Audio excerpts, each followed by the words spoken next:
guys? Coach Lou, how you doing? So, a lot of people have a misunderstanding of how fat loss works, how maintenance works, how surpluses work. How does that all tie into your calories, and essentially why the calories are the only thing that matters at the end of the day, right? Now, I'm not gonna. This video is not geared towards telling you about protein and carb and fat breakdowns. But the point is that I'm going to actually touch on a few details as well, and I'm going to make sure that they are as simplistic yet informative, so that you guys can understand where I'm coming from. And I feel like we've all heard about the paper towel analogy, and totally get it. That's actually a really great analogy, but that's really the whole paper towel analogy of fat loss that we all know about for the most part is based on time of fat loss, but it doesn't actually show you. Like what's kind of happening, and I'm going to explain how you gain and how you lose and how you maintain. Okay, so with me are my amazing Starburst jelly beans. I didn't track that. What up? All right. So let's assume. Does it actually? I'll leave it on the. You give it contrast. Each jelly bean is a calorie. Okay? As simple as that. Each jelly bean is a calorie. So this cup is your body. Maybe I should even use a bigger glass. I will do that for you guys. Give me 1 second.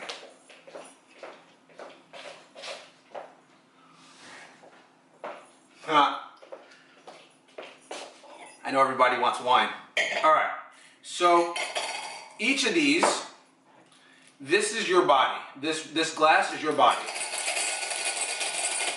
These are your calories. Calories are stored energy.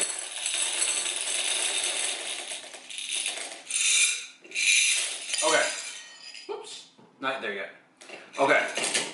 This right here is your calories. This is your intake right now. This is weight maintenance, okay? So what this means is that you're not overflowing with jelly beans, but you're not low on jelly beans. So right now, you're just at the top. This is considered maintenance. So, because of metabolism, because of your daily expenditures, because of your training, your NEAT, which is you just walking around, etc., etc., if this is your weight maintenance, some days you're just going to burn a little bit more calories, and of course this is why your weight fluctuates, right? So you might not lose this many calories, but I'm trying to create a good visual. All right, so there's a glare. Hopefully, can you see it? Dang. Sorry guys, there's a pretty bad glare, but work with me here.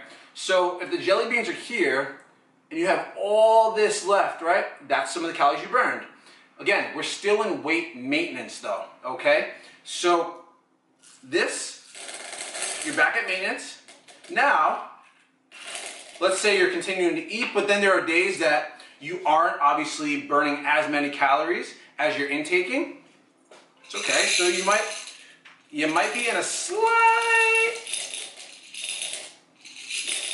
maybe you have, no! My floor is clean though, so I'm gonna eat those anyway. But all right, so a couple of them spill over. That's fine. You're gonna fluctuate in maintenance. You're gonna go down and up, very, very minimally. Okay. That said, let's say you are eating a whole lot more than you need to, which usually is what happens, right? So what's happening is the fact that you're in, if this is your caloric maintenance, and what most people tend to do is they tend to underestimate their activity, underestimate what they're eating and overestimate their activity, okay? So what happens, I'm hoping, whatever, my floor is clean, I'll pick them up later. But now, Here we go, whatever. Now, you're in a caloric surplus. And now, those jelly beans are not only in your body, but now, because you can't, you know, the main thing, you can't destroy energy, you've got to store it if you haven't used it. Now, this is your fat storage. Okay? So this is now your caloric surplus. This is what's putting on that body fat, right? Simple. Now this could be because, again, you're not exercising or you're not training as much. You're definitely overeating your calories. So now you're in a caloric surplus, okay? So this is again. Oh well. Cheers. All right, so if the top is your maintenance and what's spilled over into the plate and on the floor is your surplus, the whole goal here, if your goal is for fat loss, is to essentially get rid of these, get rid of that extra fat. So how do you do that? Now, somebody comes to me and says, Coach Louie, I want fat loss. Okay, well, here's what we're gonna have to do. We're gonna have to put you onto a caloric, your intake is gonna have to be in a deficit, and your training is gonna have to be set accordingly, right? So what's gonna happen here is this.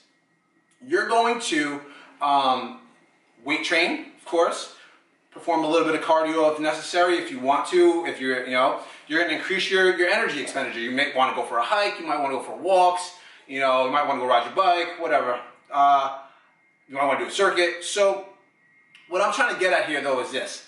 In order for you to actually get rid of these jelly beans from off this plate, from out of your fat stores, and to essentially bring this down and essentially empty it out, your energy expenditure must exceed what's here.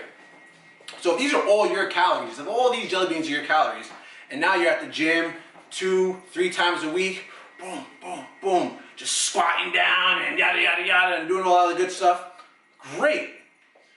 Okay. But now you got to actually you got to slowly take away from this, from your energy stores, right? You have to burn that energy. So it doesn't happen like that, right? Because if you want to get rid of this, you still got to get rid of this first, okay?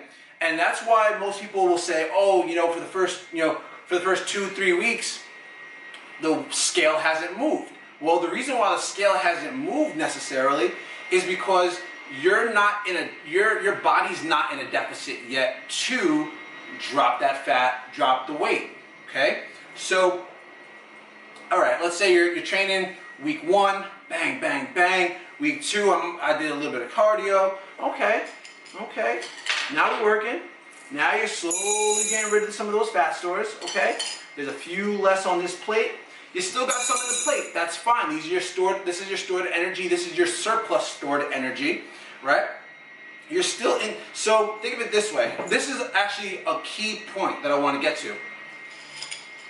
Let's say you're intaking. You're training, but guess what? It's not like you're starving yourself. So you're still intaking. So for everything that you burn, and again, this is such an arbitrary number because none of us know, but this is why we set the caloric deficit and we leave it for where it's at for a long period of time, and we don't worry about the short game. We worry about we worry about a year from now, 2 years from now, because 2 months is not going to be, 2 months isn't going to be all of a sudden you're just going to completely change everything, right? So for instance, if you're taking away all this, you're still intaking a little bit of food. So you might have burned all these calories, but you're still intaking. But okay, every single time that you burn some, boom, you're putting a couple back because you still got to eat your food, right? But the whole point is, the overarching point is you want to burn more than you're intaking. So again, you're going to take some, okay, but then you're eating that day and you're going to bring some back. That's why this is not one of these, I completely am at a deficit, and all of a sudden my weight should just drop like that. It doesn't work for like 99% of people. There are some people that they've probably been eating at a low-end maintenance for quite some time. Like they're not putting on weight, but they're pretty much where they're at. So you put them in a deficit, and in about 3-4 weeks, they start to see better results. Or I don't say better results, I would say faster results, but that's because they don't have as much stored energy. So the moment you put them onto a caloric deficit, what are they going to do? They're going to drop that fat a lot quicker.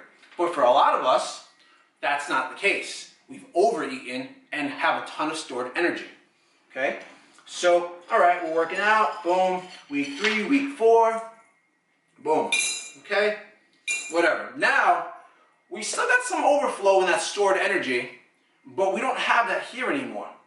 But okay, if our goal is fat loss and we've worked for 3-4 weeks and we got some of that fat away, but then you have you have some situation at home, or you have just some real life aspect of your life. Women, time of month.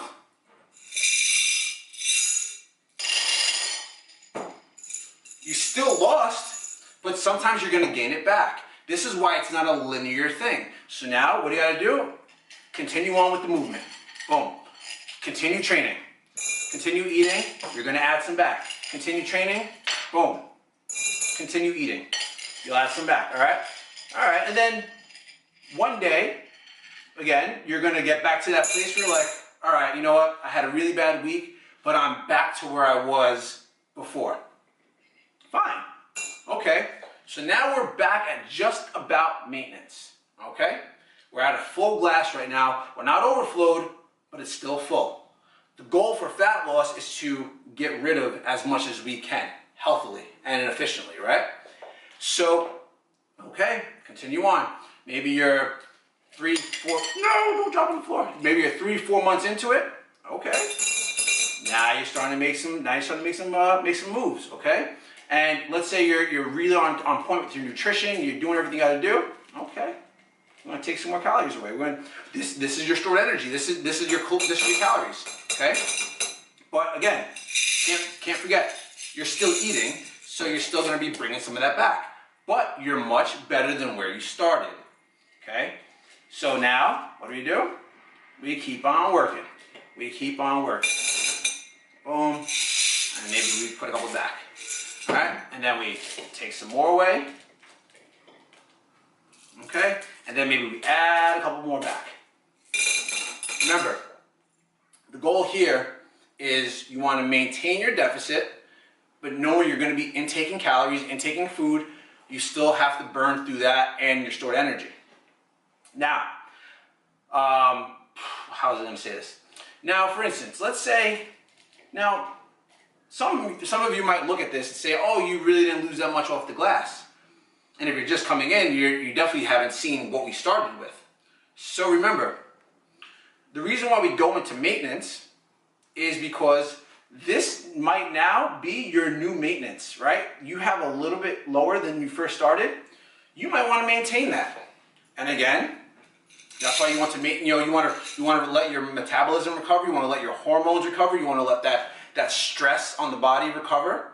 So now you go into maintenance for 2 weeks, 3 weeks, 4 weeks, hopefully. Okay, so you add some back. Some of that's gonna be, and it might not even be fat. It shouldn't be fat. It's gonna be muscle glycogen from the increase in carbohydrates. It's gonna be sodium and water retention. That's why a lot of the times when people talk about, they've reintroduced carbs to their diet, they feel bloated. Well, that's what happens when you increase your, carbohydrate intake and foods that obviously are a little bit higher in sodium. But that all goes away. Again, your body is smarter than you. Believe it or not, it is. You cannot outthink your body. So now, we've been in maintenance for 4 weeks. We're going to continue on with our diet. Boom. You're getting better with your training. You're not missing a session. You're doing really well with your boom. Okay, then you might add a little bit back. And all this is a repetition. Boom, boom, boom. Boom. Take some more away. Oh, that does, take some more away. Boom. Because remember, you're always going to be eating, right? So you're always going to be intaking some food, some calories, okay? Now, the whole goal of this is to just you wanna lose as much as you can. This is your calories, this is your fat stores, whatever the case may be. Boom. And we just keep on going. All right? And then next thing you know, you're at this point where you're like, oh crap. You've lost a lot of body fat. You use those calories. There's nothing spilling over here. You know, now you might want to maintain this for a bit. And you might want to maintain that for a few, you know, a few weeks, a few months. Like, you know, especially going from having it spill over to here to now you're here. You don't need to keep on dropping and dropping and dropping and dropping and dropping and dropping and dropping. It doesn't work like that. It's not healthy to do it that way. You're better off, you know, you might get lean enough and, okay, you want to go into a build. Well, now you're definitely adding energy. You're definitely adding calories. And you're definitely going to throw on some body fat. Okay, that's what happens. But it's all healthy. So what you want to do is just not get caught up with, oh, I gotta, you know, it doesn't work like this. You can't just be like, oh, I just want to pour this all back. Ooh, yeah. It doesn't work like that. For everything that you take away, some of it's going to come back. But again, you want to make sure that you are always going, if your goal is fat loss, it's to be increasing your energy, your output, and intaking less, okay? And if you do want to put on size, you do want to put on weight, and there are plenty of people that want to do that as well, well, I don't, you know, I'm not going to do it, but it's actually a good visual representation. If I just ate like crap and I just freaking just hoarded all my food and didn't care, I would pour this all out, this would overflow, this would spill out everywhere. You don't want that. You don't want that at all. What you do want is a nice, controlled increase. Nice and controlled. Okay? That's why when you're going, that's why I hate when people say, oh, I'm doing a lean bulk. No, or they say, oh, I want to do a dirty bulk. There's no such thing as a lean bulk or a dirty bulk. It's just a bulk. It's just a build. It's whatever. It's a caloric surplus. The point is that as you're putting on muscle mass or you're putting on weight, you want to make sure it's controlled and you're not